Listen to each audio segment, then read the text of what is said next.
Hello mga ka-Rainbow Fam! Makulay na buhay! At sa pagdiriwa nga ng 10th Grand Alumni Homecoming ng Hello LGMCI, po, good eto morning late po. tayo. Kasi late tayong nagising, pumaparada na. At hinahanap natin ang ating batch. Ayun, At eto na, narito nandito ang na inyong sila. batch 2006. Maganda kasi late din pala sila. At eto na nga, may special theme Dapat song may tayo. sayaw. When I'm lost Dapat, in the rain, in your eyes I know I'll find the light to light my way. Charis, joke lang, sample lang yan ha. Kasi I turn to you nga pala yung theme song ng batch namin. Shoutout nga pala sa aming Mayor, Attorney Elvis Uy. Siya nga palang president ng 10th Grand Alumni Homecoming ngayong taon. Pero seryoso, isa ka ba sa mga uma-attend? O isa ka sa mga hindi na masyadong nakikisalamuha? Alam mo bang maiksi lang ang buhay, kaya ang ganitong selebrasyon, huwag nating palampasin. Hindi mahalaga kung anong naabot mo na o kung ano pa man ang hindi mo pa naaabot. May kanya-kanya naman tayong tadhana at panahon. At alam nyo ba ang mahalaga? Nakakapagbalik tanaw tayo noong panahon na ang problema lang natin ay ang ating baon, mga asignatura, performances, cutting classes, at kung paano dedeskartehan si Crush. Yung kung paano tayo makakatakas sa bahay para lang gumala kasama ang tropa, di ba? At saka siguradong may mga samahan noong high school na hanggang ngayon ay buo pa rin. Hindi man tayo madalas magkita-kita, pero nananatiling matibay at buo ang pagkakaibigan. Dahil nga dito, nabuhay ulit ang samahan. Alam nyo, siguradong mahalaga ang pagtitipon na ito sa ating lahat. May mga problemang pinagdadaanan, pero patuloy tayong lumaban at sa likod nito, may mga kaibigan at schoolmates noon na pilit namang nag-abot ng kamay at nagbigay ng magandang naitulong. Mga kwentong puro saya at pasasalamat ang lumalabas tuwing nagkikita-kita tayo. At alam nyo ba ang batch 2006, ngayong taon, 20 years na tayong graduate ng high school. 2 dekada na ang lumipas. May ilan sa atin ang lumisan ng tuluyan, pero mananatili silang buhay sa ating mga puso at alaala. Baon-baon ko pa rin ang mga tawanan at aral. Ang sarap sa pakiramdam na makita ulit ang ating mga ate at kuya mula sa mga nakaraang batch.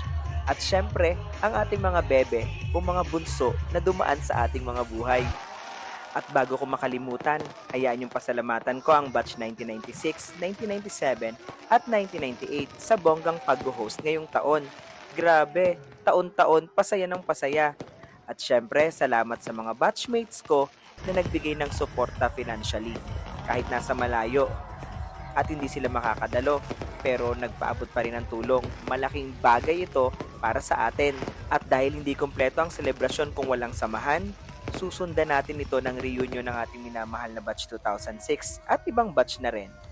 Sana sa susunod, mas marami pa tayong makasama.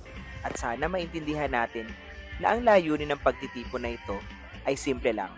Ang magsama-sama, magbalik tanaw, at patibayin ulit ang samahan, katulad ng dati.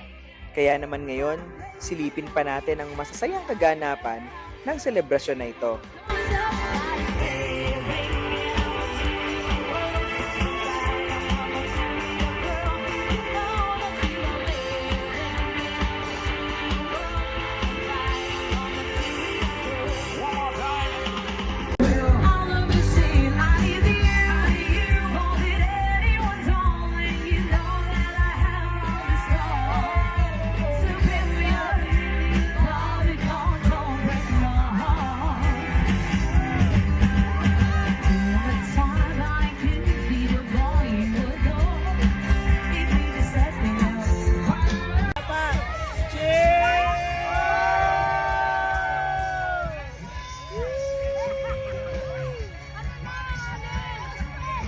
And at syempre, bago kami mag-umpisa, yung binabati ko ang batch 2006.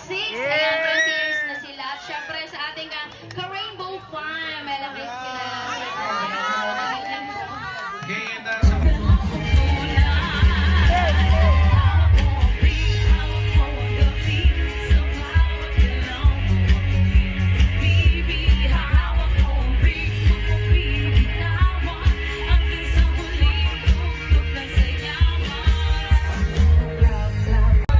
Before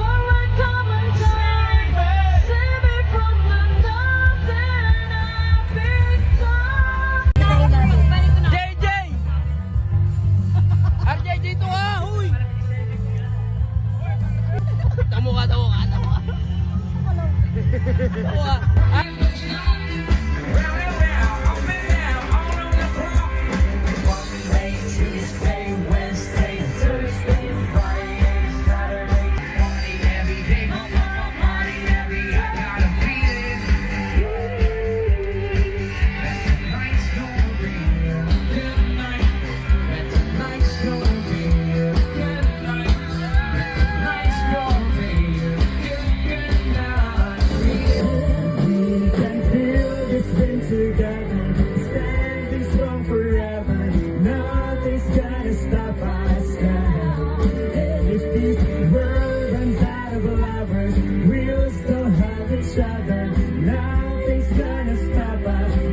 At ayun na nga, at inabot man tayo ng umaga, sobrang saya at worth it lahat. Bihira lang naman ang ganitong pagkakataon, kaya kailangan talagang sulitin. Hanggang sa muli nating pagkikita sa susunod na Grand Alumni. Mahal ko ang aking institusyon, mahal ko ang aking batch 2006, at mahal ko kayo. Hanggang sa muli, makulay na buhay!